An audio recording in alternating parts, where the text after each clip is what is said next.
माँ बाप ने एक बहुत बड़ी प्रॉपर्टी जो एक बंगले की शक्ल में थी अपने बच्चों के हवाले की और ये वसीयत की कि तुम इसे बेच नहीं सकते, ना सेल कर सकते हो, ना गिफ्ट कर सकते हो, ये तुम्हारे लिए और आने वाली नस्लों की भलाई के लिए।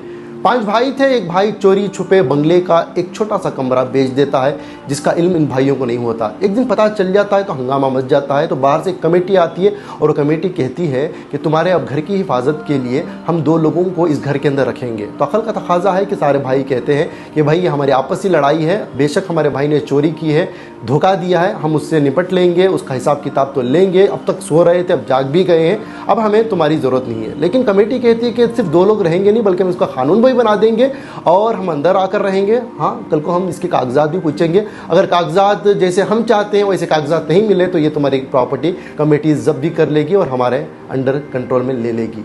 तो जाहिर सी बात है उसके खिलाफ लड़ना होगा ना उन घर वालों को। वो घर वाले लड़ रहे हैं। इसी तरीके से आज औकाफी ज़मीन के ताल्लुक से जो एक्ट लाया गया है उसके खिलाफ हम लड़ रहे हैं, क्योंकि ये हमारा ज़ाती मसला है, हमारे घर का मसला है। बेशक बहुत सारे हमारे मुसलमानों ने घोटाले किए हैं, अब तो हम जाग गए हैं, कौम जाग गई है, कौम का हर फर्ज जाग गया है, हर एक को पता चल गया है। अब तो हम छोड़ने वाले नहीं हैं, सारे प्रॉपर्टीज़ को वापस लेंगे, हिफाजत भी करेंगे। अब कानून का इसमें दखल न होना ये हमें बिल्कुल मंजूर नहीं है। लेकिन सबसे बड़ी बात, अपनी कौम के लोग जब क्रिटिसाइज करने पर उतर जाएं, बड़ी अफसोस की बात है। जो कमेटी के लोग घर के अंदर आए तो क्या जिम्मेदारी बनी सारे भाइयों की कि उस कमेटी को बाहर निकालना, कि भाई हमारा अपना जाती मसला है, हम हल कर लेंगे। अब यहाँ पर भाई भाई लड़ते बैठ जाएंगे, अरे तूने चुराया, अरे तूने खाने नहीं दिया, तूने पीने नहीं दिया, तूने मेरे लिए भला क्या किया, इससे मुझे फ़ायदा क्या पहुँचा, इससे मुझे आज तक मिला क्या।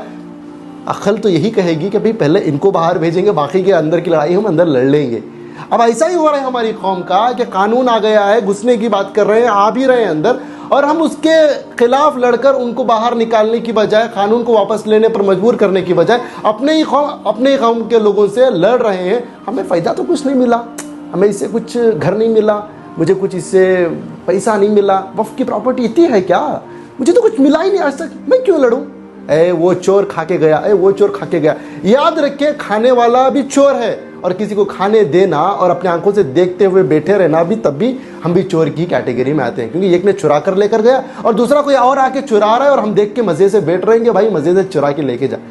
गैरतमंद लोगों से मेरी दरख्वास्त है, क्रिटिसाइज करना बंद करें, लड़ने का वक्त है, लड़ें और अपनी जो जायदाद बची कुची जो भी है उसकी हिफाजत करें। सबसे बड़ी हिफाजत जो मस्जिदें वफ़ के ऊपर बनी हुई है उसकी हिफाजत, जो आपकी नस्ल, आपके आबो अजदाद जो खबरों में सो रहे हैं, आराम कर रहे हैं, जो वफ़ की प्रॉपर्टीज़ में मदफून है, उन खबरस्तानों की हिफाजत करें, उन मदारिस की हिफाजत करें जहाँ से उलमा बनकर इंसानियत का पैगाम देने का काम करते हैं, उन मदारिस की हिफाजत करें।